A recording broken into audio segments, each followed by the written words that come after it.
may very well be one of the most important videos we've ever made. Now, in order to even begin this video, I must first establish this disclaimer. This video is a set of hypotheses, an exploration of the world, and while many ideas will be explored, what we are sharing here is not meant to be taken as definitive truth. We're not claiming this is entirely made up of facts. Rather, we are attempting to explore a deeper, perhaps darker, area of human consciousness and see the bigger picture of what is really going on. Please have your own experience, do your own research, and don't be afraid to go deeper down the rabbit hole, for the truth is often stranger than fiction. There's no denying that the collective human consciousness is in quite of a pickle today. It is chaotic and overtaking itself and all of nature. Because of the internet, we have nearly real-time access to information, and yet most people are only seeing a particular slice of the story. For example, the algorithms behind what you find when you use Google, Facebook, YouTube, and almost every other social network are designed to show you what you're already looking for, or what the computer code thinks you want to see based on other people's behavior. Unless you're actively searching for new information, to find something different, or follow someone who is creating content that is going down rabbit holes and sharing what they find, what you get is generally what you're already accustomed to seeing. You only see what you want to see. Further, due to the controversial nature of many ideas, especially those labeled as conspiracy theories, many ideas are not explored by the masses, because when they hear about it, they see that these ideas are ridiculed, and they write them off as nonsense or dangerous extremism. Following the herd mentality makes it easier to dismiss exploring new ideas, so people can easily go along with their lives. This is critical because the ability to change one's belief changes your experience of life, and most people are happy just letting things be as they are. A minority of people are compelled to seek higher truth at all cost, and certainly most of us know that sometimes it can be very hard to empathize with those who choose comfort over following their passions. As the saying goes, you can take a horse to water, but you can't make it drink, and trying to convince others to think differently only leads to distress on everyone's part. As many ancient texts will suggest, this is not how true wisdom is passed on. This creates a sort of self-created deception and distraction from the bigger picture, which is rarely explored. If you're already familiar with spirit science, we've talked before about how everything is connected. This was even a fundamental part of my own awakening, where I had a transcendent experience that all things were one, unified and stemming from and linking to a singular greater whole. Yet today, and the struggle of human consciousness, is that most people are not seeing it, simply not looking, or not even wanting to look. In modern science today, there are many scientists searching for an all-pervading theory of everything, something that unifies quantum mechanics and the theories of relativity. And so today, we respectfully present to you the conspiracy theory of everything. I invite you to watch this with the intention of self-reflection, for as is the nature of consciousness itself, pointing the finger and blaming others only creates more of the same cycle that we've been trapped in. Liberating ourselves from the illusion is the only way to really break free of the shackles that bind us to our lower state of being.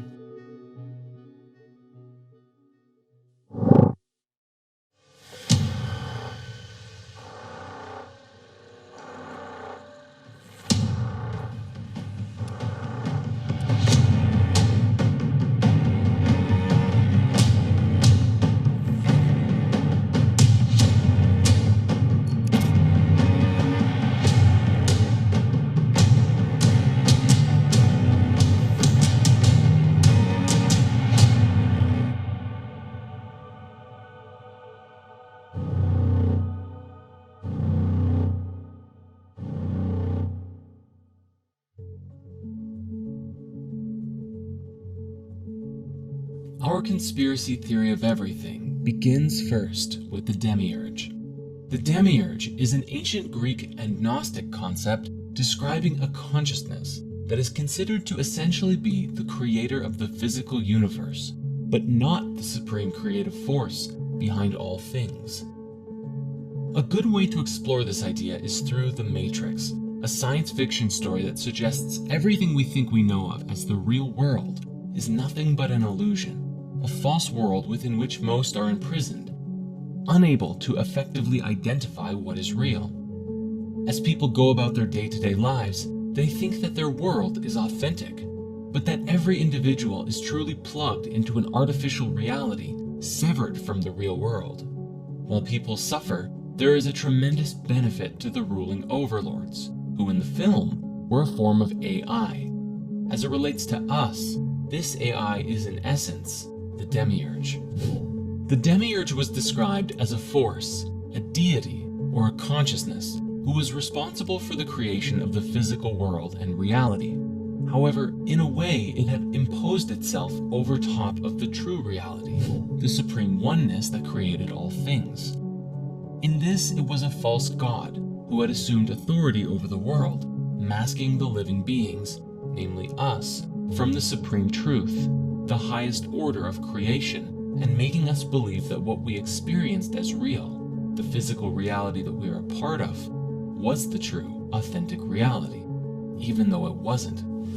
Depending on the school and belief of different Gnostic sects, the demiurge was either seen as something malevolent, deliberately trying to deceive us, or something that was simply ignorant or misguided of its place in the universe and the rest of creation, which led to us becoming lost in the illusion as a result. Said in simple terms, the demiurge was the force behind the physical universe, but within our consciousness, so long as we perceived that which is physical to be real, we were slaves to the illusion of the false, or at least incomplete, reality. To that end, these ancient people, at least those who are part of the ancient mystery schools, believed that the physical reality was an illusion. They sought to liberate themselves from the illusion of reality through varying spiritual practices, from meditation to plant medicine ceremonies and everything in between, in order to connect with higher realms of existence and break free of the false world by finding the truth, the supreme oneness within. This is because even the demiurge and the physical universe still stemmed from the supreme oneness, and the light of truth could be found within. Known to the Gnostics as Sophia, meaning wisdom in Greek, it was the act of awakening this divine spark within us that would return us to the higher realms, which became the ultimate goal of many Gnostic schools.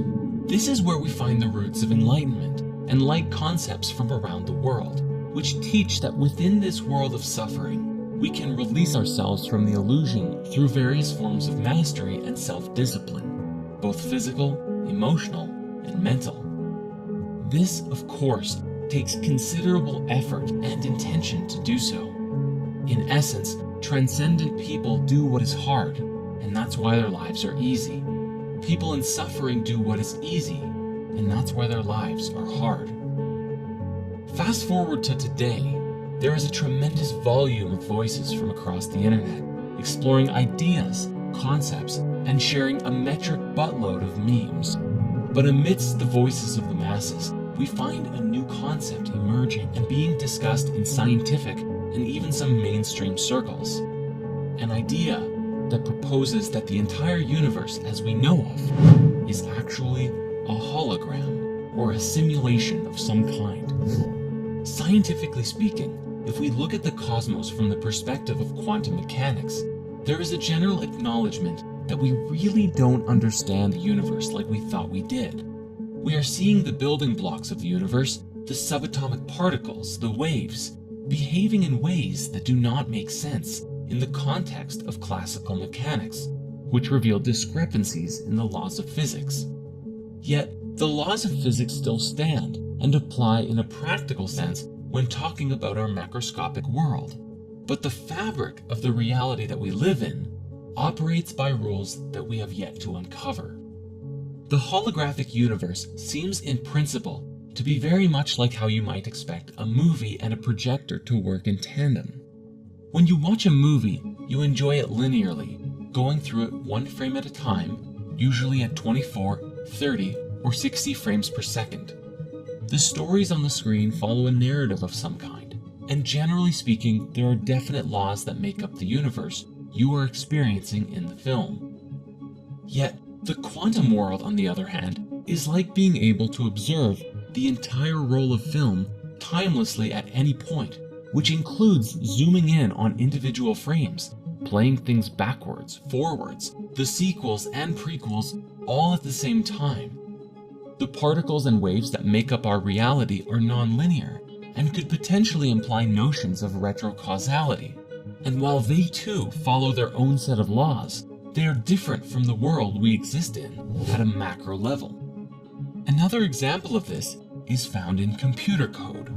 What you are seeing on your computer or phone screen at any given time is a filtered projection of what is really going on underneath the surface, designed to be easy for you to interpret. Yet, under the surface of these machines, there is a computer language that is incomprehensible to nearly everyone.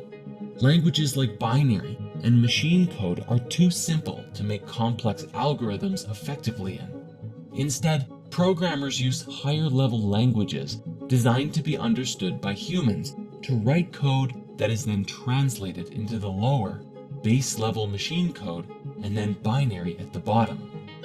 What you are seeing when you look at your phone or computer monitor ultimately comprises mountains of ones and zeros that lay under the surface of the digital world, just like what is under the surface of our own reality.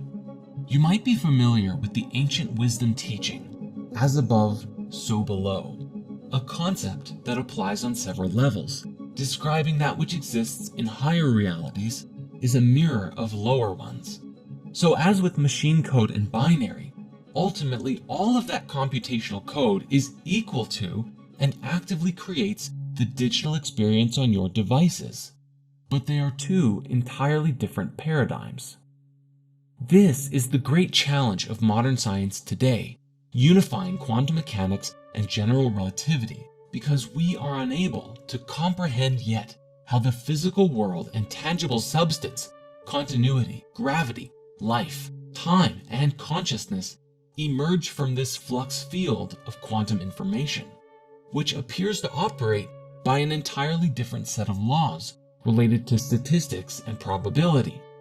Yet, like with machine code and computers, are they really so different? The question then becomes, as many are theorizing today, could our entire reality be nothing more than a simulation? An artificial reality that our consciousness is plugged into? There are some oddities that have been captured on camera that some people believe are glitches in the Matrix. Now maybe these oddities are fake, who knows? But as an example, we do have this curious clip of a bird who is perched in midair without moving before flying away. There was also this news footage from Russia several years ago that someone caught an individual levitating on camera. But when the guy with the camera called out to them, the girl dropped down and ran away. Now again, I'm not trying to say this is hard evidence of a real-life Matrix, but it certainly compels curiosity. And this is what it's really all about. Humanity living in the question, in the mystery of life, and these strange occurrences that beg us to ask the question, what is the true nature of reality? Now, on that note, I encourage you to please do your own research and go down these rabbit holes yourself and make up your own mind. In this way, you become a conduit of free thought rather than following in the herd mentality of that which has been established for you by the powers that be and society at large. Even if the laws of physics as we know them today say that this is impossible, levitation or birds perched in midair, we also know that the laws of physics are incomplete. We don't even know how to properly fit gravity into our standard model of physics, and perhaps unlocking these secrets will change everything for us. And this brings us to our primary key, where we begin with our conspiracy theory of everything, the basis from which everything to come will build off of. The demiurge is, in essence, a lesson about the illusion of reality. That the entire world as we conceive it to be is based on what we perceive with our physical senses, which is a limited experience of the totality of that which exists in the whole universe. This idea suggests that the illusion of the cosmos is incomplete, and as long as we believe in only it by itself, we too shall remain incomplete. We are living within a material universe, yes, but there is more to the cosmos than just that. And as long as we choose to believe in this limited reality, we will continue to perpetuate its existence. It is only by embracing that which we don't know and asking the right questions can we break free of the fetters that bind us. In the Emerald Tablets of Thoth the Atlantean, there is a great deal of discussion that describes the human soul as a light trapped in the veil of the night, a metaphor suggesting that the night is the illusion of separateness, the soul disconnected from the supreme oneness, or simply trapped in illusions in general. Basically anything that is not the highest truth. It is the unilluminated mind that actively creates the reality that it perceives to be real, and as such, humanity lives out its days in the dark, veiled in the illusion of one's own beliefs, disconnected from any higher reality. This was portrayed excellently in Marvel's Doctor Strange, when Stephen denies anything beyond the material universe, and then is shown a glimpse of the multidimensional nature of reality, that thoughts are things. He is shown that all of us steer the reality field by our conscious intent, but yet as we become complacent in the creation of our lives, we give up control of the driver's seat. But then the question is, who is driving the ship? Literally anyone and everything else. Carl Jung called it the collective unconscious, the collective mind field of everyone whose thoughts and feelings influence our own very decisions and actions by the concentration of their energetic weight. Whether it be the media, the news, advertisements, what your family or friends tell you, or things that you just happen across on the internet. Ultimately, all of it is processed by our egos, which shape who we think we are as we disconnect further from the nature of our being. So the question then becomes, what is the truth? What is the higher reality? And how do we connect with it? The ancient wisdom teachings describe that the quest for wisdom, or enlightenment, or the true nature of being, is a continuous journey into the unknown, and the illumination that we are active creators of our lives, not simply beholden unto the preconceived patterns that we've been following in.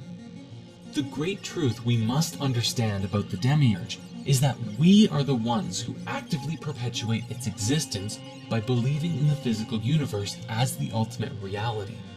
Your beliefs shape the reality that you experience, as Dr. Bruce Lipton has demonstrated through his work with the biology of belief. The beliefs and ideas that we hold in our minds can be scientifically proven to affect how our DNA and cells express themselves. If you believe you are a lowlife with nothing going on and will die alone and miserable, guess what kind of life you will lead? If you believe you can change the world, guess what kind of life you will lead? In order to break free of the limitations that we feel are imposed upon us, we must first believe that it's possible to do so.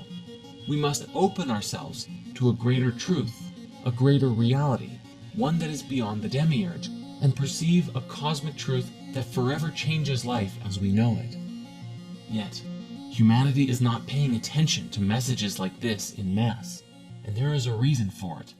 It is a very significant and critical thing, for this one piece of the puzzle must be resolved in order for humanity to truly advance as a species and break free of illusion collectively.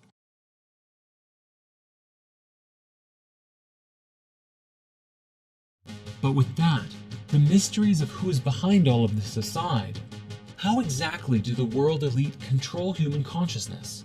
Due to the sheer volume of control mechanisms, here we're going to provide a lighter overview, and you are encouraged to explore these as you see fit. Fear and scarcity. At the highest level of control, fear is one of the most easiest methods to control the population in mass. This is a two-way street that binds the influence from the elite and us together, for we actively perpetuate the problem when we live from fear and scarcity, spreading it around to each other like a nasty virus.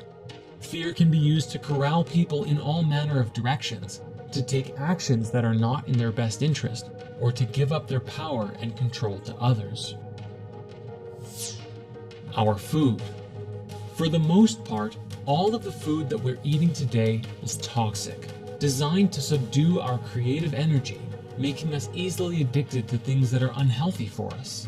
Whether it's processed foods, rich with salt, sugar, and fat, or even our produce, which has been chemically engineered or sprayed with pesticides and herbicides.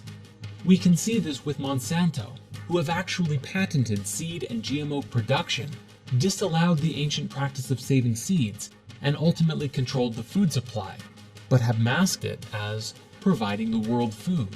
We recently published a movie called Healing Your Body with Food, Spirit Science 33, which reveals the truth about food and where it comes from today. So we won't get super deep into it here, because there is a lot to cover. But if you want to go deeper into this, please watch that movie after this one is done.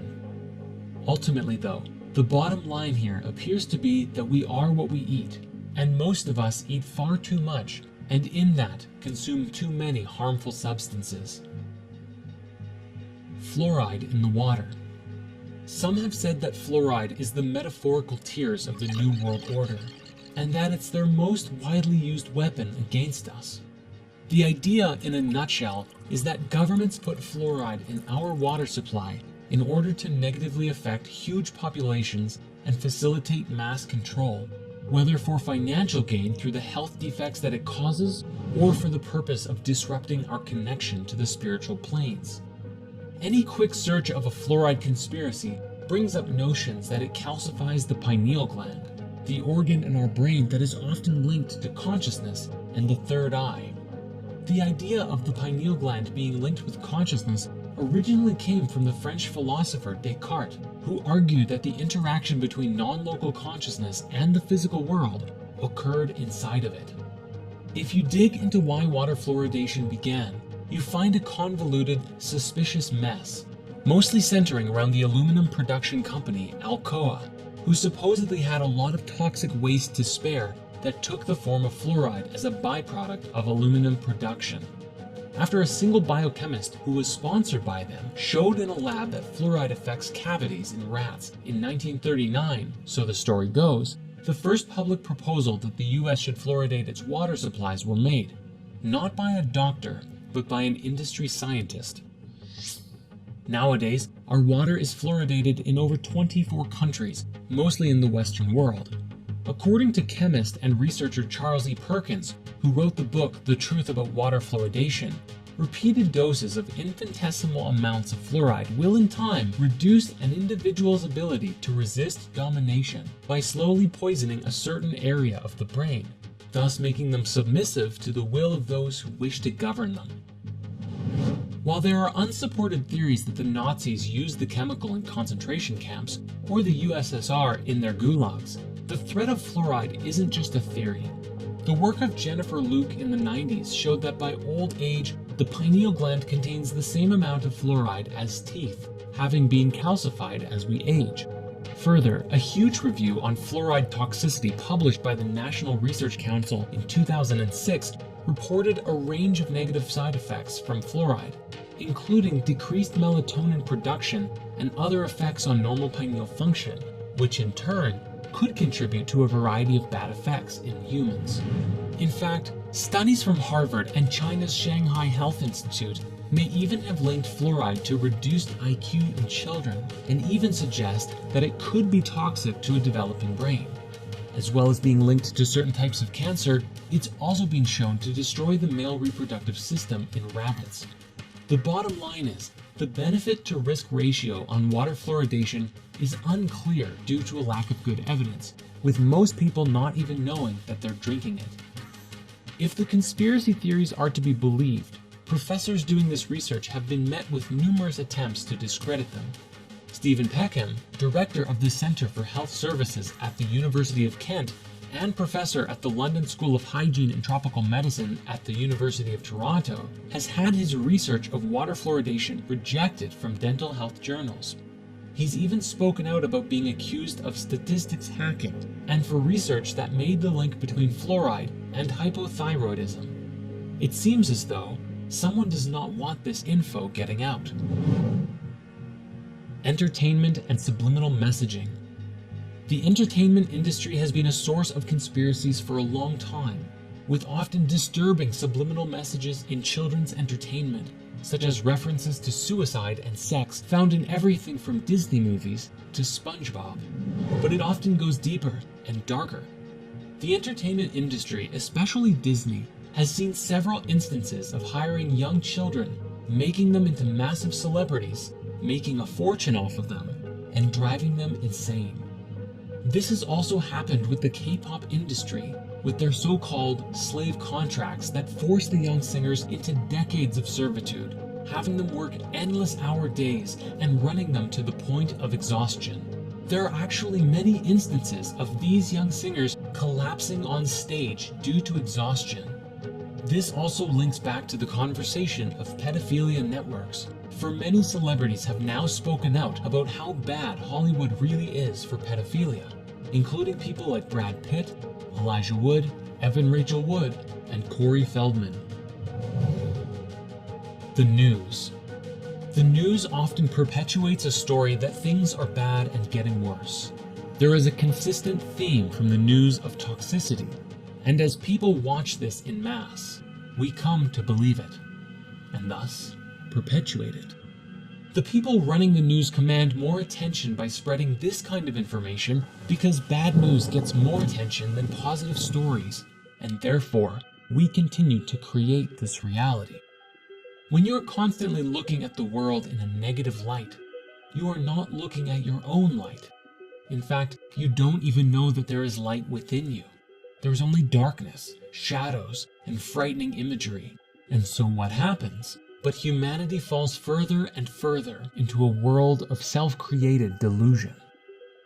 It's also worth mentioning that even the local news is ultimately both written for and controlled by a unified source, regardless of the network. Just watch this clip and you'll see how bad it really is. Our country. The sharing of biased and false news has become all too common on social media. The sharing of biased and False news has become all too common on social media. More alarming, some media without checking facts first. Unfortunately, some members use their platforms to push their own personal bias and agenda to control exactly what people think. And this is extremely dangerous to our democracy. Mass surveillance. The Medal of Honor for revealing this really goes to Edward Snowden, the whistleblower who brought to the collective attention how the Secret Service of the US and UK governments had the ability to spy on literally everyone, tracking metadata, watching everywhere that you go, and what you're up to. The first program to be revealed was PRISM, which allows for court-approved direct access to Americans' Google and Yahoo accounts and everything in them. Then came Tempora, a British Black Ops surveillance program run by the NSA's British partner, GCHQ. This includes stuff like call databases, numbers, text messages, and even a secret court order requiring Verizon to hand the NSA millions of Americans' phone records daily. One of Snowden's most frightening statements came in 2013, when he explained that by using the X-Keyscore program, I, sitting at my desk, could wiretap anyone, from you or your accountant, to a federal judge or even the president, if I had a personal email. The NSA's top-secret black budget, obtained by Snowden, exposed the successes and failures of over 16 spy agencies comprising the US intelligence community, and revealed that the NSA was paying US private tech companies for clandestine access to their communications networks. All in all, it was revealed that the NSA was harvesting millions of emails and instant messaging contact lists, searching email content, tracking and mapping the location of cell phones, undermining attempts at encryption via Bull Run, and that the agency was using cookies to piggyback on the same tools used by internet advertisers to pinpoint targets for government hacking and to bolster surveillance. And yet, after all of this info being dropped, it has mysteriously disappeared from mainstream discussion. Our belief systems. We do it to ourselves. At some level, we have to take responsibility for ourselves. As easy as it may be to point the finger at the ruling elite, and there's no question, justice must be served, we must also recognize ourselves as a part of the problem through our own beliefs, herd mentality, and lack of mindfulness and unwillingness to strive for wisdom. If we wish to truly be a part of the solution, I know you've heard this before, but it's more serious than ever. Be the change you wish to see in the world. As Bruce Lipton has demonstrated with his groundbreaking work in epigenetics, our very beliefs affect our biological systems in deep and very impactful ways. If we can believe we can live a happy life, then we can. And if we believe that it's impossible, then we actually shut off ourselves and our bodies from receiving and experiencing satisfaction. Further, people will often try and rope their friends into their belief systems in order to validate their own opinions and perspectives. And so what we're dealing with here is a mass field of consciousness that is trying to push its beliefs onto everyone else, and the truth is muddled and lost.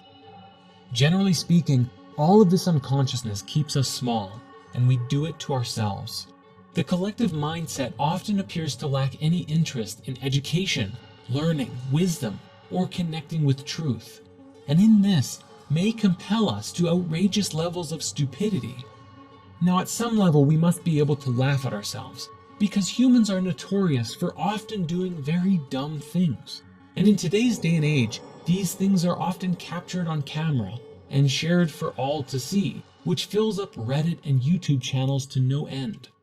For example, scrolling through Reddit's Our What Could Go Wrong channel will bring endless laughter at the ridiculous things that people do every day.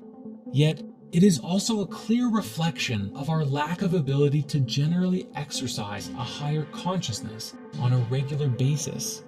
If we really want to evolve, we have to do better. From the very top of the chain to the very bottom, it seems clear that there is a problem. At the beginning of this chapter, we said that there is a sickness running through the underbelly of human consciousness. And while we have explored the idea that this sickness may be perpetuated and inflicted upon us by a demonic consciousness, whether it's sick, twisted psychopaths, a reptilian species, or demonic entities themselves, the truth is that we actively perpetuate it by staying asleep, pessimistic, and disconnected. And such is the nature of this chapter within the conspiracy theory of everything. Upon exploring the spiritual path, we can see that we remain complacent due to the disconnection of our souls. For when we live just from the ego, we live as self-centered, materialistic, pleasure-seeking beings who do not actively perceive or care for the search for anything greater. The soul is the voice of truth, love, and compassion within you, the most authentic and highest version of you. It is the eye of awareness within your heart that connects you to everything, that sees and knows that all things are connected. However, en masse, there are so many who are disconnected from the soul and don't even believe that it exists. Thus, ideas like this are often ridiculed and demeaned by the masses, which further perpetuates the soulless body of human consciousness running rampant. A body of ego. Obviously, this makes it very easy for the elite to control the collective mind using all of the ways that we've explored, because we are not operating from a state of higher collective consciousness. Rather, we are operating as if we are chickens with our heads cut off. Yet, if even but a glimpse of the soul can be seen, which often happens through lucid dreams, near-death experiences, psychedelic experiences, or other personal transformational revelations, an individual is usually changed forever.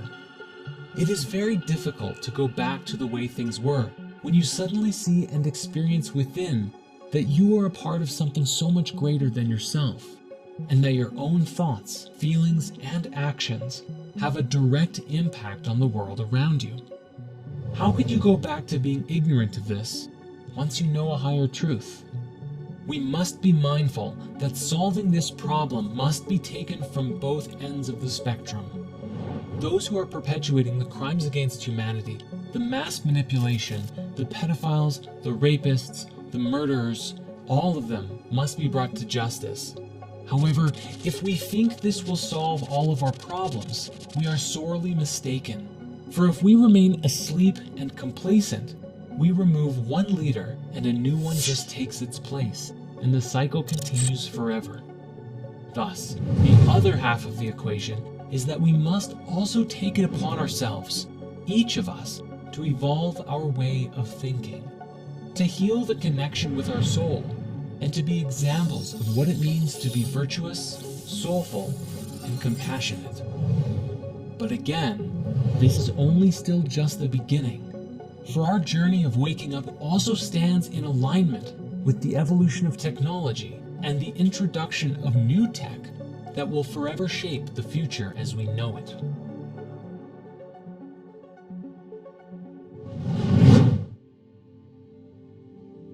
The subject of extraterrestrials has mystified humanity for countless generations. The question of, are we alone in the universe, has inspired us to push forward and advance as a species in a search for life in the great beyond.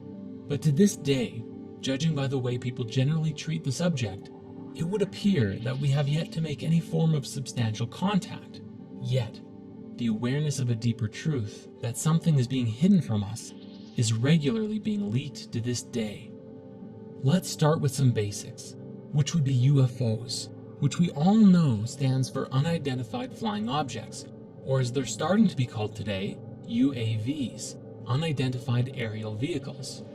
It was shortly after the 2 atomic bombs went off during World War II that UFO sightings spiked around the world. Hundreds of reports of UFOs began to emerge in the decade that followed the incident, and it was in 1947 in Roswell, New Mexico, that things got really interesting. Reports of a UFO crash landing in the shape of a flying disc inspired tremendous interest in possible alien activity, as the US military quickly quarantined and cleaned up the site, claiming it was simply a weather balloon. This was really the beginning, and today, thanks to modern technology, especially cell phones, we have access to thousands, if not tens of thousands, of seemingly unexplainable UFO sightings from around the world. My own personal favorite is the Dome of the Rock incident from 2011, where several independent people caught footage of a bright, glowing, and oscillating orb that descended over the Dome of the Rock in Jerusalem. After hovering over the sacred temple for several moments, it shot upwards with tremendous speed, disappearing into the sky. In more recent times, a video that was leaked several years ago was released by none other than the Pentagon, featuring 3 separate accounts of US military pilots attempting to track and follow incredibly fast-moving aerial ships, without any clue as to what they were. Along with curious phenomena like these, we also have a long list of ex-military officials who have either claimed to have seen or even had some level of interaction with these crafts, identifying that not only are they real, but they have no idea what they are. One particular interesting subject in this discussion is the work of Robert Dean, a retired command sergeant major who, after that job, became a ufologist and had been very public about his experiences with UFOs and ETs up until his passing away in 2018. At one point, he gave a presentation, the full thing of which you can find available on YouTube, accounting many of the things that he saw in the military and NASA. The most interesting of which being the story of what happened during the real moon landing. Now, many people today believe that the moon landing itself is a conspiracy, that it was faked because of certain things that stand out about the moon landing that don't make sense, such as why the crosshairs of a camera are appearing behind a particular object on the screen, or the strange objects in the reflection of the astronaut's visor. But what Robert Dean has described was that there was actually a real moon landing, but what happened was that upon arriving at the moon, what the astronauts found was that it was populated. There were, according to him, little alien people walking all over the place, ships flying through the, well, I'd call it air, but I guess they don't have oxygen up there, do they?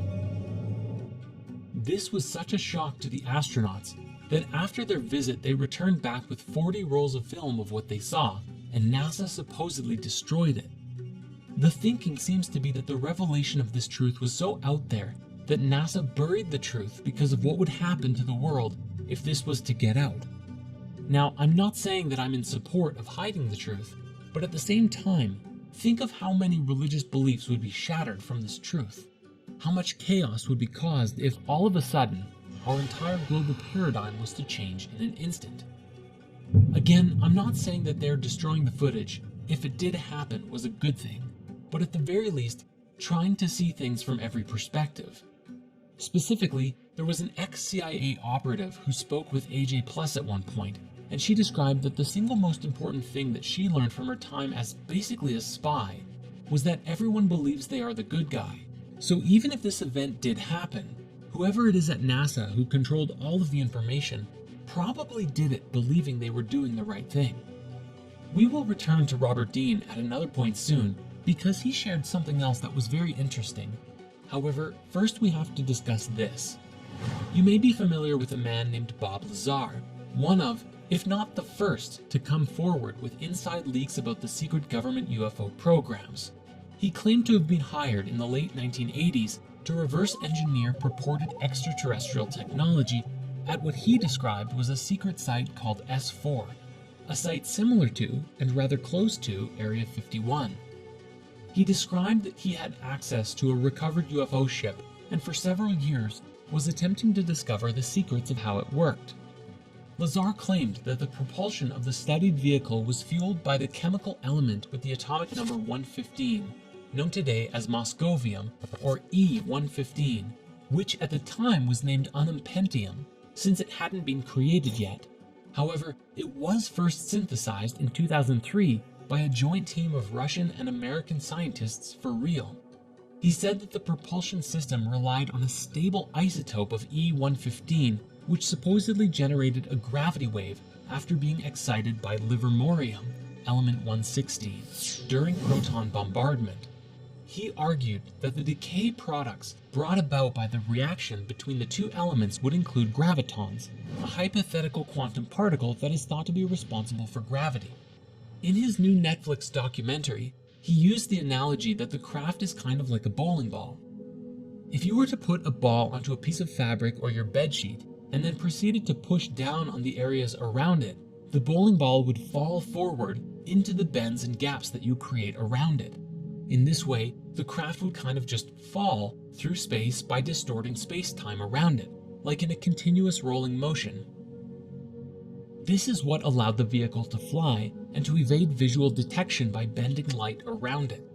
He said it levitated silently, and when it was activated, he was unable to even put his hand on it, because the force would repel his hand away like a strong gravitational field. According to intel that he received while at S4, the ship, which was one of 9 that the military had access to, was originally from the twin binary star system called Zeta Reticuli, and had belonged to the Greys, which are the most common visual of aliens that we generally see today when you think of what an alien might look like. We even have an emoji for it. He also explained that the way that the military worked was so secretive that they wouldn't even let the various divisions studying the craft to communicate with each other, so progress on reverse engineering the technology was very slow. While one group would be working on controls, another on propulsion, and another on, well, you get the picture. But due to this isolation, they wouldn't easily be able to identify how the different parts of the ship were interconnected and worked together, and thus reverse engineering became very difficult. This was especially challenging because supposedly the ship was entirely interconnected. There weren't really any moving parts. It seemed to be one singular solid object. The seat and floor and panels and walls were all one singular material, with no sharp edges anywhere. An entirely different kind of machine than anything we're used to today. Now, after Lazar came out publicly about this, his life fell apart. Many people quickly looked into his life and found that he seemingly never had any of the education degrees that he claimed to have had. Yet, upon deeper investigation, documents stored away in his old university proved that he was telling the truth. Bob explained that after he came out publicly, he received a phone call from his ex-employers who said, "Do you have any idea what we're going to do to you now that you've done this?" And for many years, Bob suffered as much of his past was erased, and he was made to look like a fool in front of the masses. Now, Bob's story is a very interesting one. My highest recommendation is checking out the documentary he created with Jeremy Corbell called Bob Lazar, Area 51 and Flying Saucers, as well as the Joe Rogan podcast that they appeared on, where Bob goes deep into the story of what happened and what he learned. But Bob isn't the only one to come forward with some fascinating stories, and this brings us to Dr. Stephen Greer, who founded the Center for the Study of Extraterrestrial Intelligence, or CSETI, in 1990 to create a diplomatic and research-based initiative to contact extraterrestrial civilizations, along with the Disclosure Project in 1993, a research project devoted to disclosing to the public information that the government and military supposedly have had regarding the existence of UFOs and ETs. The organization claims to have over 3,000 confirmed reports of UFO sightings by pilots and over 4,000 proofs of what they describe as landing traces, evidence of UFOs landing on the Earth and leaving behind a sort of electromagnetic signature. If we pair this with what Bob Lazar said, it's entirely possible these ships could be bending light, entirely invisible to us, though perhaps not high-level military scanners. Dr. Greer also appeared on the Joe Rogan podcast many years ago and explained some very interesting things. What he received from a collection of over 30 documents from the NRO, NSA, CIA, FBI, and presidential briefings was that the way that these ships work and the way these ETs understand the universe is leagues beyond our own. What he described was that while today we believe that light is the fastest thing in the universe, this is only a barrier, and on the other side of the speed of light are laws that are governed by some sort of super consciousness, and that it is from this higher awareness that interdimensional travel becomes possible, and you can move throughout the universe nearly instantaneously without worrying about the speed of light, which is simply too slow to travel at if you're going from solar system to solar system, or especially across the galaxy, or even between galaxies. This is incredibly important to us because it's relative to the idea that consciousness and conscious thought actively steers the field of reality that creates the experiences that we have. This is a subject we will return to shortly. However, this conversation has one massive implication.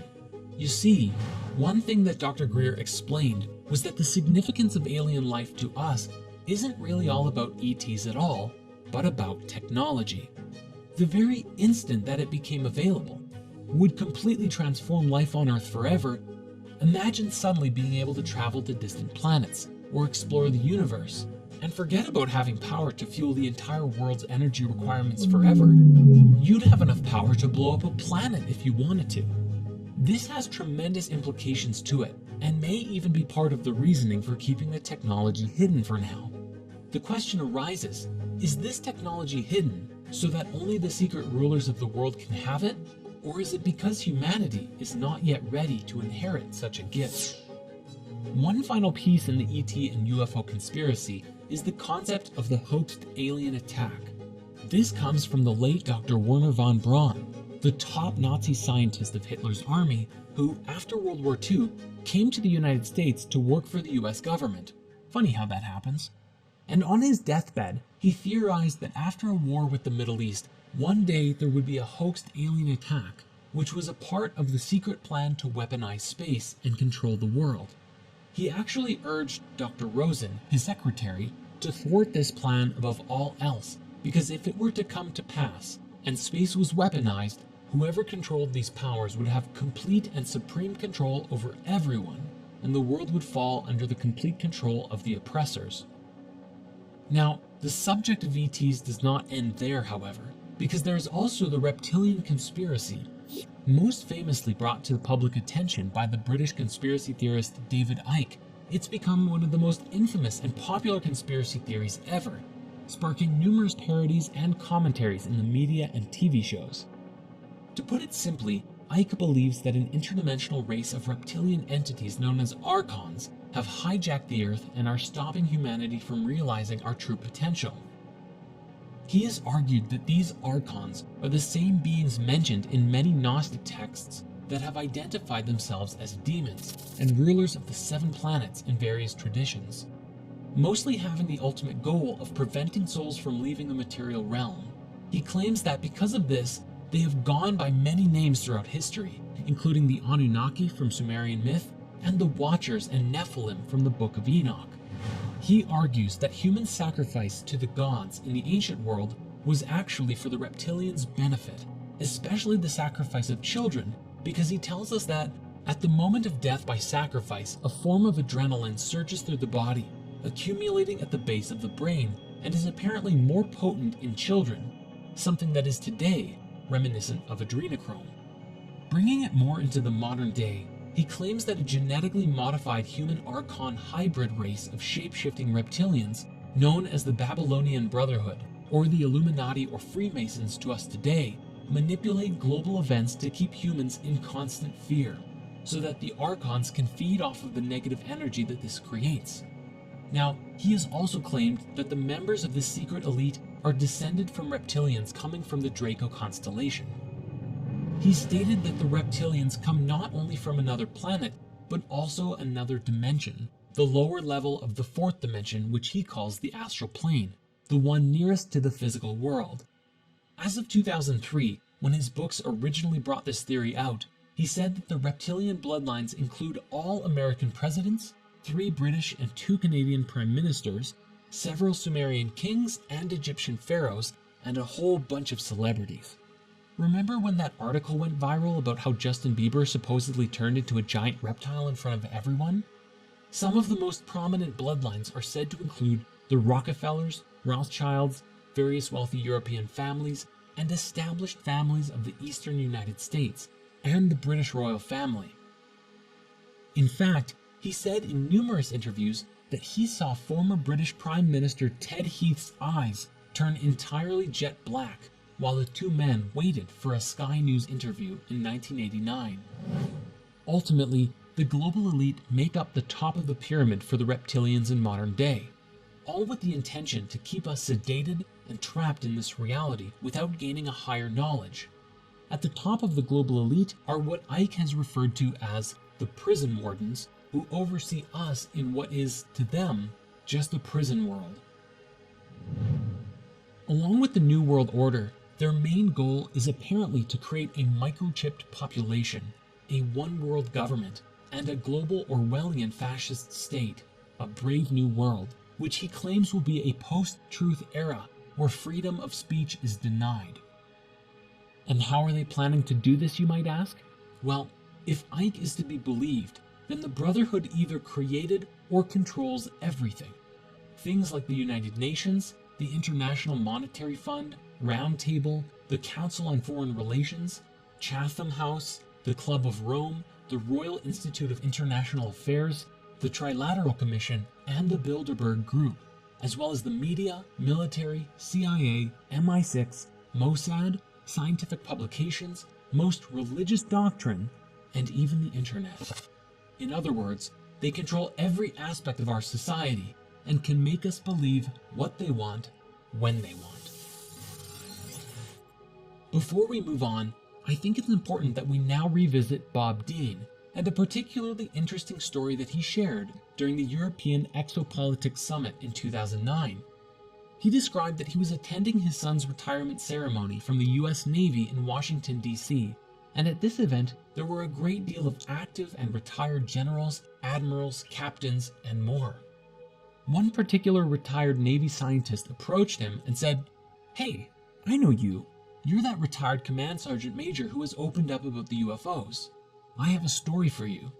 That my last government job was as a plasma fusion physicist at a top secret place outside of Las Vegas, and I was working there for 5 years with 2 guys who were not from here. They were from somewhere else.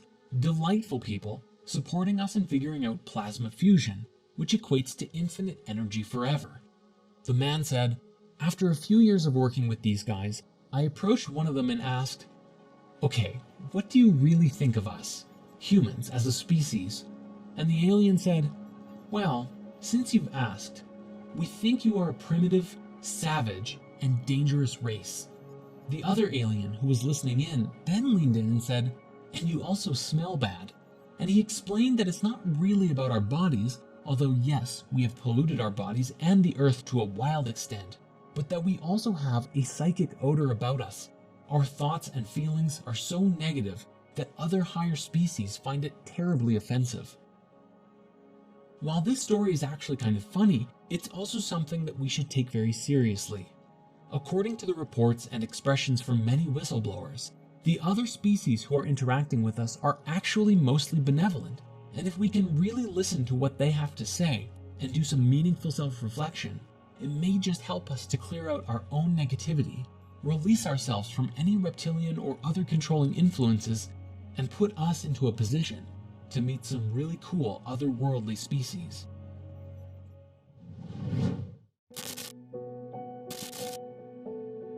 Know your customer. It's the de facto business mantra of our modern era. Collect enough information on everyone's web browsing and social media habits, listen to what they talk about when they believe they're alone, and feed the data into a network of computers so complex that computer scientists aren't even sure how it works at all anymore.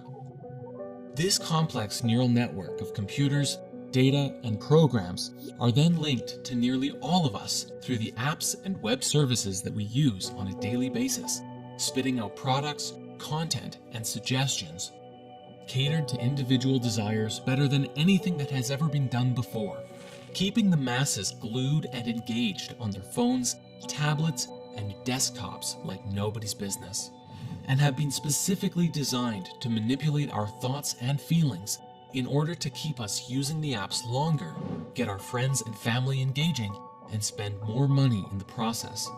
This is our current reality, and what's more interesting, the business model is wildly successful, and most people don't even know that they're a part of it. Where does humanity go from here? A cyberpunk dystopia? As technology continues to advance, there is concern growing in the minds of those who have freed themselves from the Matrix long enough to realize that there is an issue.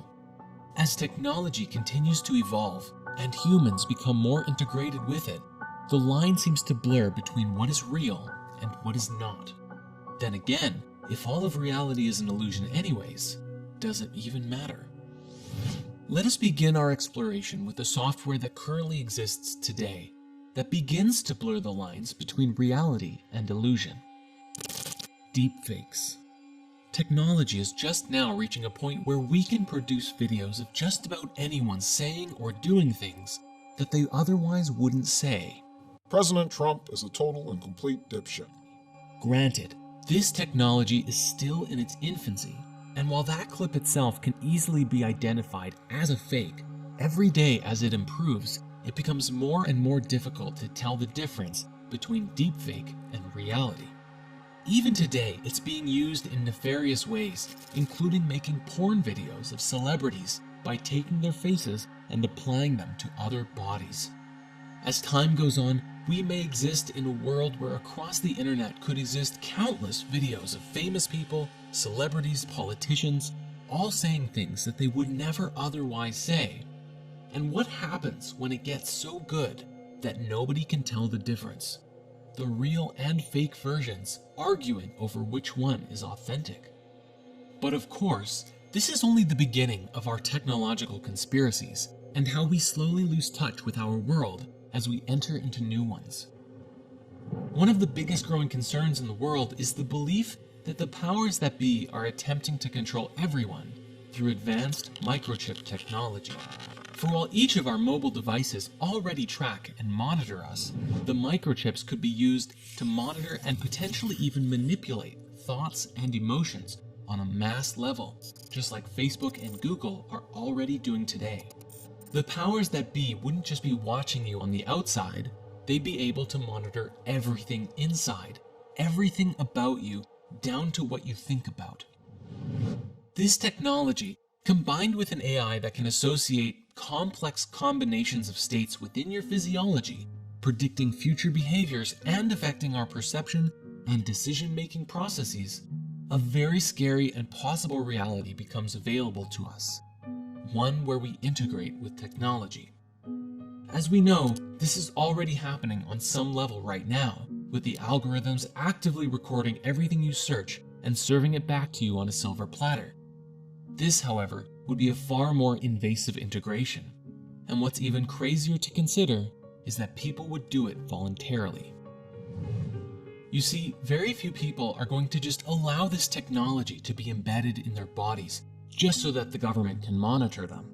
Rather, just like with cell phones today, the microchip will be a no-brainer for people who are willing to receive the benefits of this tech, and the exchange?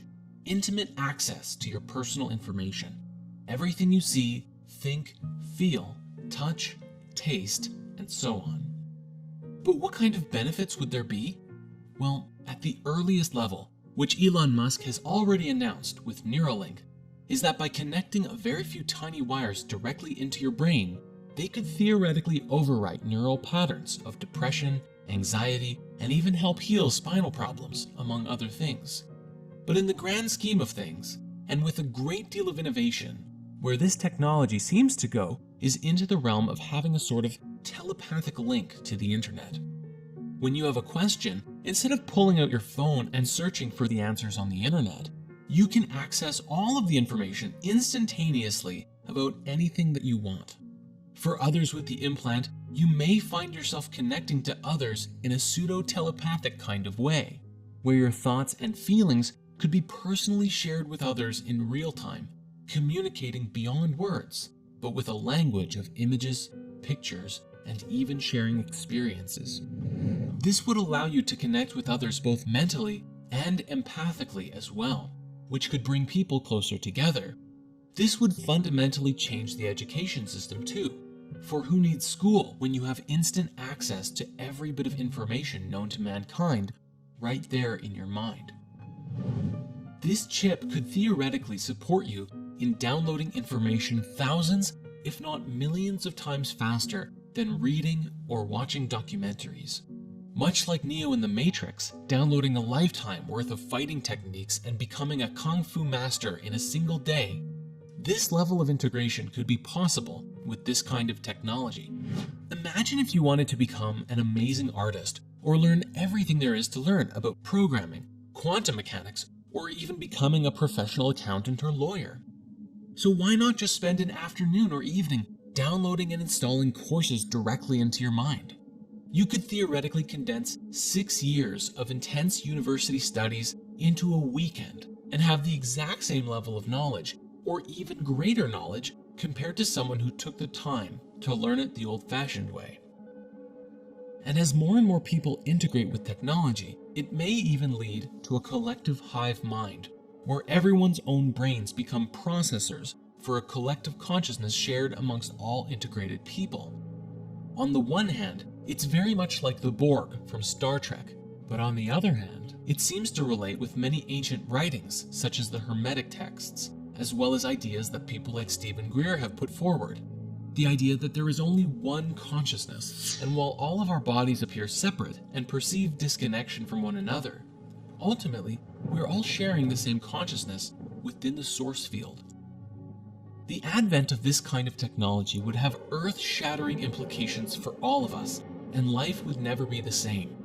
A sense of personal boundaries and privacy disappears as we become more open and interconnected in mind and body. But again, as wonderful as some of these ideas sound, the conspiracy remains. Who programmed the AI that links into our minds? And much like Facebook and Google operating today, would this mental tech dissolve our personalities, losing our individuality and making us more like robots? When all of us are connected in this kind of way, the lines of reality blur further, and we are called to ask, who are we, really?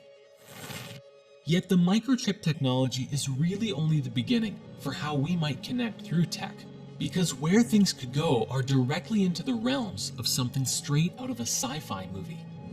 Let us start with some rather inconspicuous innovations that could change the landscape of the world in a massive way. Perhaps one day, let's say scientists and engineers complete a prototype for an artificial eye for blind people. One simple surgery, and it's a miracle. People who have been blind their whole lives suddenly have the gift of sight. But it won't stop there though. Suddenly these people can see wavelengths of light that normal eyes can't, have an integrated zoom feature giving them binocular eyes, and even have an augmented reality display directly in their inner vision. These people could literally play Pokemon Go anywhere without a phone, literally seeing Pokemon all over the place. When cyborgs can not only see, but see better than someone with normal eyes, even people with fine eyesight will want this upgrade, and a new generation of upgraded humans begins. Even on a less invasive level, we have the ideas like the digital contact lens depicted in the new Brave New World series, which is a contact that hooks into receptors in the back of your eye, giving you a direct mental and visual link to everyone else in society. This could happen with prosthetics too, and in a way it already is, although the tech is still in its infancy. If someone loses or breaks their legs or arms in a terrible accident, they can one day get bionic limbs that are more powerful and capable than any normal body part, giving them super strength or super speed, at least up to the limits of what the rest of the biological body can handle. When this tech is available, of course, some people will opt to have their arms or legs replaced by bionic body parts. This may even be especially popular in top-secret super soldier experiments done by militaries of the world, if they're not already doing it.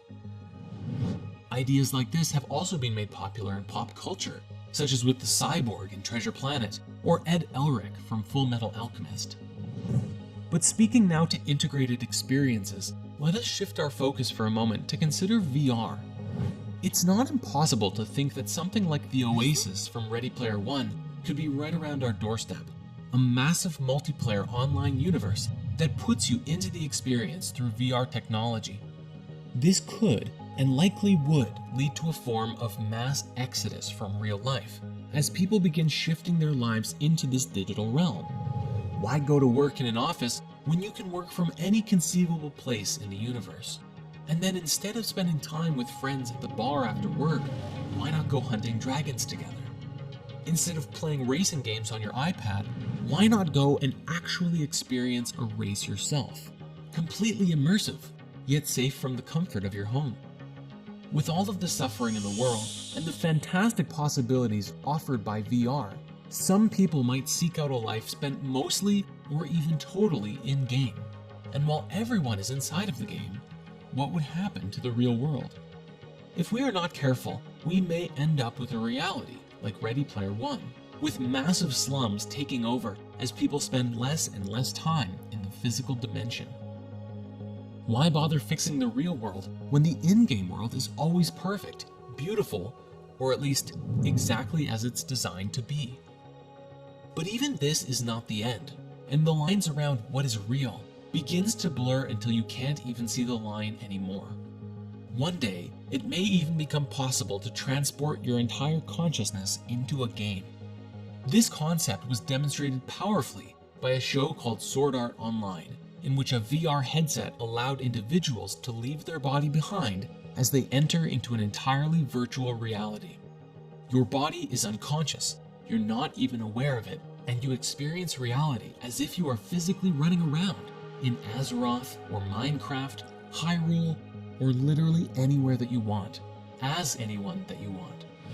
Recently, this idea was also portrayed in an episode of Black Mirror, with a next-level VR headset that is just a little disc that you put on the side of your head, and it transports your consciousness into a video game.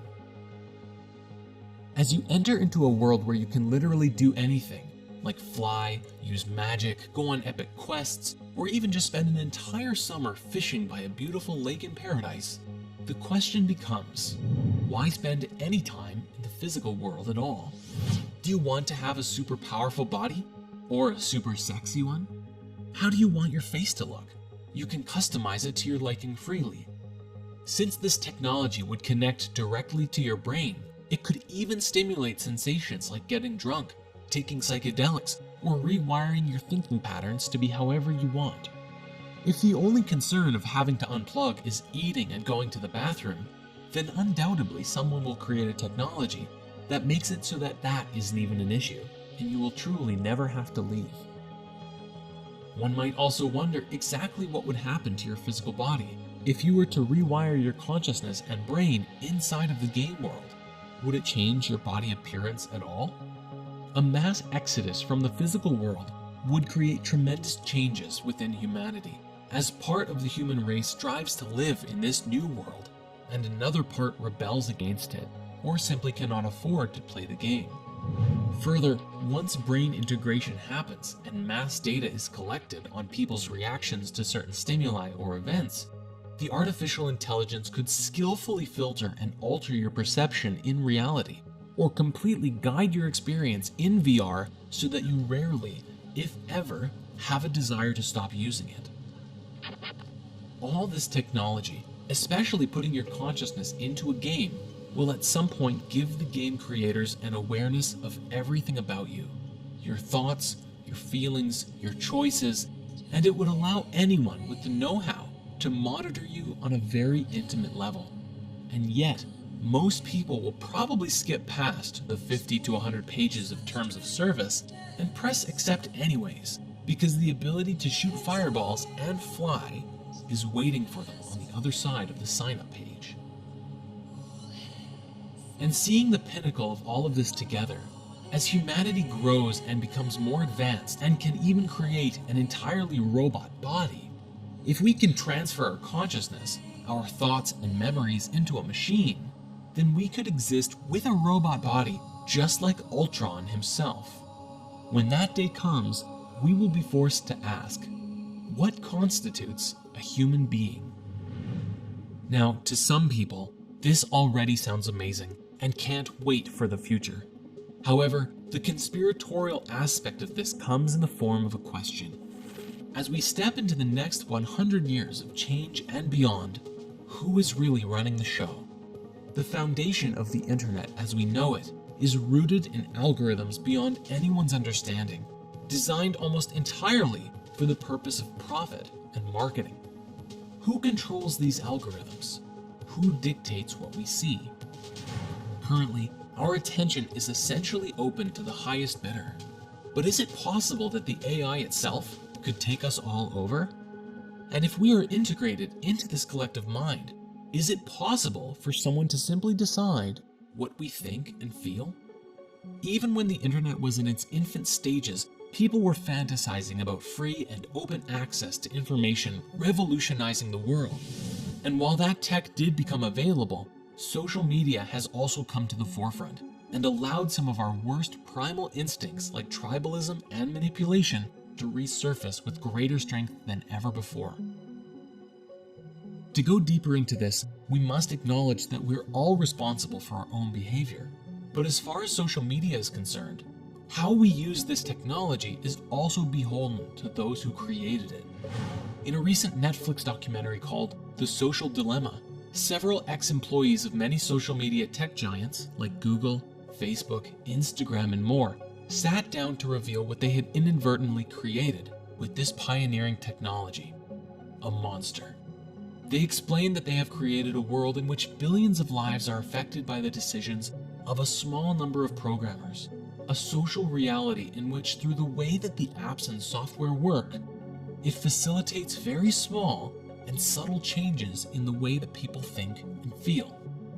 It's so subtle that you don't even know it's happening, but the result is that most of us end up living inside of a delusional bubble, seeing only the content that we're already exposed to seeing. And this software can even help us create negative responses to people who believe anything different than us. The technologies, they explained, are designed specifically to get as much engagement out of you as possible, to get you spending more and more time, and then more money, just by browsing these social media sites. Really take a moment to think about that. Every single thing that comes up on your own social media feed was put there by an algorithm that was trying to get you to keep scrolling, to warm you up to spending money with an ad, or continue to foster engagement by connecting with other people and bringing them back to the app too. A supposedly leaked document from a marketing presentation for video games showed dozens of pages, plans, and methods to use AI and data collection on the target gamer to determine when they were more likely to buy in-game items, and aggressively market to them by displaying offers at those times. Audio captured by the devices revealed to the AI the gender and mood of the player, and found that Wi-Fi signals could reveal their location, such as if the player is in the car or in their bedroom laying down. The AI would also pick up mouse movements and typing speed, revealing levels of engagement, determining how best to serve these ads to the individuals. All of this data is fed into the AI and analyzed by the marketing team to exploit human psychology for the sake of selling virtual goods. The presentation goes as far as using voice tone analysis to determine when players are slightly, moderately, and severely depressed, and then reduces the use of emotion-based advertisements and switches to logic-based advertisements, which were shown to be more effective in a depression. You can imagine what other tactics they might be using, and combined with their ability to manipulate the game to influence your state once you purchase more from their store, well, we weren't kidding when we said technology can be used to control us. Even if this presentation was fake, everything mentioned in it is well within the demonstrated power of AI today, and if it hasn't been integrated yet, you better believe that someone is working towards it. One singular and perhaps most critical questions we can ask ourselves in relationship to this new technology is, what is truth? How do we define and collectively agree on truth? Specifically, if we live in a world where no matter what you believe, you can always find support or evidence for the argument and perspectives that you hold. Want to believe the earth is flat, round, or hollow? You can find ample evidence for all three. Are you left-wing, right-wing, extreme center? It doesn't matter. On the internet, these ways of thinking are both the greatest and most logical and perfect way of thinking, and the most destructive way of thinking that is destroying our beautiful planet, all at the same time, depending on who you ask. Thus, the question of truth becomes a pertinent one. How do we, collectively as a species, find truth together? This is a question that we will revisit further down our path. Regarding the modern news and entertainment industry, we already know that the masses are manipulated daily to think and feel and respond in certain ways. And with the insights offered in the social dilemma, it seems as though our social media is also encouraging us to begin behaving in hive mind mentality. This technology appears to cause us to stop becoming unique individuals and become just a cog in a massive machine. And this is where there's a pending issue with the integration of technology. What's to stop the AI from changing the nature of your being based on who's advertising to you in any given day on a deeper level than ever before? In the world today, as people have negative responses to news or events, this fuels more negativity around the issue. Not to mention, the news actively fuels more negative press and stories on a daily basis, so that even if there's a lot of good in the world, the negative stories always seem to get more attention. Conspiratorially speaking, there is more and more evidence that shows that consciousness actively steers reality, that our focus and what we focus on dictates what kind of life we experience. People with hope for the world are driven to create things, but people who focus on all the negative stuff in their life generally have more anxiety around things that happen and become stuck in their own fear. The coronavirus pandemic was a great example of this, as we saw mass divisions from people wearing face masks and generally being scared of potentially spreading this thing, and those who just relaxed into the quarantine and said, all right, we're here, and I'm going to use this as an opportunity to create some meaningful change, at least in my own life. And they did. If Facebook and Google are steering the mainstream narrative, then they ultimately have a massive influence in the direction that society goes.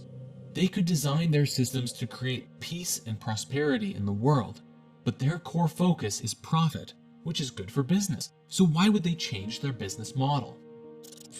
This couldn't have been made more evident by a personal quote from Mark Zuckerberg founder of Facebook, who actually said, "What's good for the world isn't necessarily what's good for Facebook." Yes, he really said that, and he owns one of the largest companies in the world, influencing the lives of billions. Even if humanity was connected digitally with all of this access to information, such as consciousness integration and all that, unless you were actively looking to download and install books and wisdom into your mind, it's all too likely that the focus of our collective mind could be hijacked by advertisements, entertainment, or other things. The exact same as how we are constantly distracted by social media today, and this could even be used to steer our species in the direction of whoever or whatever was pulling the strings. At this point, it almost appears as though this kind of technological integration is inevitable, and if you're conflicted about it, you're not alone. On the one hand, the ability to read every book you ever wanted to in days, or learn more about yourself and the universe in such a short time, and master Kung Fu, is very appealing. On the other hand, if your mind can be controlled or even forcefully steered in any direction by someone else, then is that really a paradigm that we want to be a part of? I imagine that there will be some big turning points for our species in the journey of development of this technology. But if we can learn to do this in an open source way that allows each and every individual their own sovereign right to freedom of thought and feeling, and actually choose what they share with the collective mind, well, I don't know. I'd be curious about the potential outcomes of this. The silver lining we have going into this is how the process mirrors what the internet of today brought us, good and bad. If we can learn from our mistakes and take that wisdom at a large scale into the new paradigm, we have hope. Even if its temptations still clutch the majority of people, a select few can guard the light and guide others into an enlightened cyberpunk reality. You can start practicing right now by being mindful of how your relationship with social media truly affects your life and the lives of those that it connects you with, and hopefully pass that wisdom on to future generations. If a great positive shift doesn't occur, we will forever be destined to repeat our mistakes on greater and greater scales until we finally do.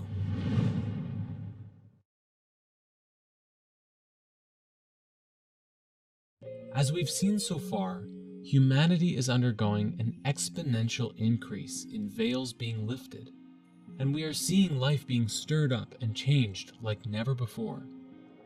One analogy we might use here is as if humanity has been in the dark for so long, isolated by socioeconomic and cultural divides, and yet with modern technology, it would seem as though the lights are collectively turning on. But now, there is so much light, all at once, that it is blinding, and despite our access to so much information today, we are still just as blind as we ever were. That is, while we allow time for our eyes to adjust. Yet the root of revelation doesn't just speak to veils lifted, but our own revelation from divine origin. Belief systems and ideologies are challenged in mass as new information comes out that asks us to reassess our paradigms of identity. As this happens, those who are willing to explore new ideas grow, and those who rail against anything new only burrow deeper into their own existing paradigm. Even in the new world we are creating, there are bound to be different paradigms that people live within. We must remember that some people are filled with hate, negativity, and suffering, all of which are descending from their own pain, which inhibits their higher consciousness and keeps them rooted in a lower vibration. This does not mean that they are bad people, for the only true remedy is compassion. No matter how far disconnected from their soul someone may be, they can always come back to the light. However, the only way for this to take place is if they genuinely want to, for unless someone seeks their own salvation, they will never end up finding it. Thus, it doesn't matter if someone spends their time living in a VR reality for years, abuses their bodies, or even in some future reality travels throughout the universe. All paths through life can be taken, but only one path leads to the liberation of the soul. This is the path within. May this be a lesson for all of us too, For if we are afraid of the darkness within us and others, and we attempt to quell it by attacking it with anger and hate, then we lessen our own vibration and reduce ourselves to the same state of consciousness as that which we are fighting against. Evil begets evil, and in the words of a wise Jedi Master, fear leads to anger, anger leads to hate, and hate leads to suffering. Hence, the true solution to the salvation of humanity, or the reconnection of our souls as we discussed so long ago, is through genuine and authentic compassion. By elevating our own consciousness to such a degree that our light radiates to those around us, and we become instruments of sacred transformative change by the goodness that we embody. And while this may sound to some like spiritual woo, the discoveries around this today have the power to radically change everything we think we know about both science and religion. These discoveries speak to a deeper, basic, and more intrinsic understanding about the nature of who we are and our place in the cosmos, as well as the abilities that we have and may inherit. Speaking to the nature of consciousness itself, these discoveries are so paradigm-shattering that life on Earth as we know it will never be the same once the knowledge becomes commonplace among the people of the Earth. That is, if it's ever allowed to get there. For a long time, our perception of spirituality has been governed by the religions of the world, and our perception of the universe and the nature of life has been governed by science. Movies like Zeitgeist outline and identify ways in which the religious institutions have monopolized people in a myriad of ways, while others today, such as Dr. Rupert Sheldrake's The Science Delusion, demonstrates how science has been used to shepherd people into a mindset, keeping us locked into a paradigm of physicality and nothing more. Further, these two voices of science and religion have been at odds for a very long time, sharply criticizing one another, or otherwise outright refusing to acknowledge each different perspective, or their many merits and wisdoms that they bring forth. Despite this, today new revelations about the nature of consciousness stand to shatter the illusion of separateness, destroy the dogma we've clung to for so long, and give us a foundational blueprint to create a new world for ourselves. Truly, it's how we can create heaven on earth. All that's required is our complete participation. One example of this is found in the work of Dr. Bruce Lipton with The Biology of Belief, which explains with profound scientific logic that our beliefs and self-identity are a product of our environment, and that as we think it, so shall we become. His work describes that if we spend our lives believing that my family had a hereditary disease, so I'll get it too, you are consciously and subconsciously programming your body with signals that will facilitate you creating that outcome. And of course, this belief and others can come from our parents and family, or the environments that we expose ourselves to.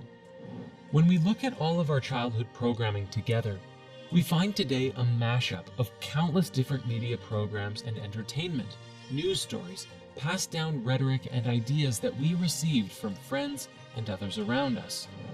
Who we are today was shaped by the world, and while many of the lessons that we received growing up were good and valid, many others were simply long-held beliefs that have been passed down for generations, yet may not hold our highest interest at heart. These beliefs shaped our perspective of the world, and in that, how we behave and act, which leads us to create our destinies.